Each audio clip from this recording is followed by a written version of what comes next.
আসসালামু আলাইকুম অষ্টম শ্রেণীর শিক্ষার্থীরা, আশা করি আপনারা সবাই ভালো আছেন। এখন আমি আপনার সাথে আলোচনা করব আপনাদের বাংলাদেশ ও বিশ্ব পরীক্ষা বার্ষিক পরীক্ষার প্রশ্ন নিয়ে। তো আপনাদের দেখতেই পাচ্ছেন এটা হচ্ছে সেট ক এর প্রশ্ন। তো আপনাদের যাদের যাদের সেট ক তে পরীক্ষা হইতাছে তারা ভিডিওটা দেখতে পারেন, আর যাদের হইতাছে না তো তারা ভিডিওটা দেখেন, কারণ আপনাদের এখান থেকে বিভিন্ন ধরনের টপিকগুলো কমন আসতে পারে। তো আপনাদের যাদের যাদের ভিডিও থেকে যদি স্ক্রিনশট নিতে সমস্যা হয় তাহলে আপনারা সবাই ফেসবুকে চলে যান। ফেসবুকে যে সার্চ করেন এম এডুকেশন আওয়ার, আমাদের পেজটি আপনারা পেয়ে যাবেন। সেই পেজের মধ্যে আপনাদের সকল কাঙ্ক্ষিত প্রশ্নের ছবি আপলোড করা আছে, আপনারা চাইলে সেইখান থেকেও দেখতে পারেন। আর যাদের যাদের ফেসবুক নাই তারা আমার ভিডিওটা দেখেন, ভিডিও থেকে স্ক্রিনশট নিয়ে নেবেন।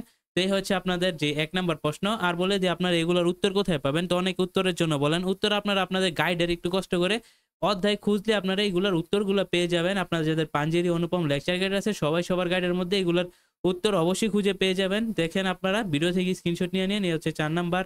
তারপর দেখেন এই হচ্ছে ৫ নাম্বার কোয়েশ্চেন। ঠিক আছে?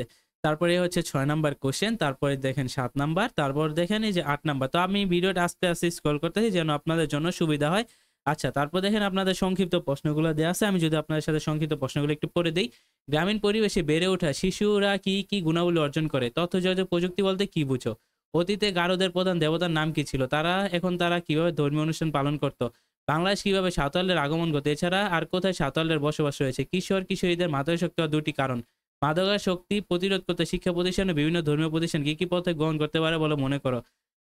জনসংখ্যা নীতি কিভাবে প্রণয়ন করা হয়? দেশকে দ্রুত অর্থনৈতিক সমৃদ্ধির পথে এগিয়ে নেওয়ার জন্য তুমি বাংলাদেশের সরকার কি পরামর্শ দেবে? ২ টি বাক্যে লিখো। আমাদের দেশে জনসংখ্যাকে জনসম্পদে পরিণত করা ২ টি কৌশল লিখো। প্রাকৃতিক দুর্যোগ কাকে বলে? উদাহরণ দাও।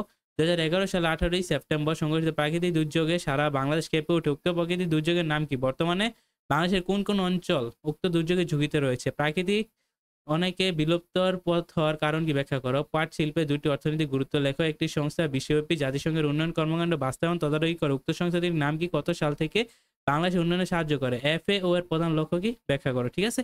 তো শিক্ষার্থীরা, আশা করি আপনারা বুঝতে পারছেন, এবং ভিডিওটা যদি ভালো লাগে আপনার জন্য হেল্পফুল হয় অবশ্যই আমাদের চ্যানেলটিকে সাবস্ক্রাইব করে দিবেন। যে যেখান থেকেই থাকেন আপনাদের সকলকে ধন্যবাদ। আজকের ভিডিওটা এ পর্যন্তই ছিল। আল্লাহ হাফেজ।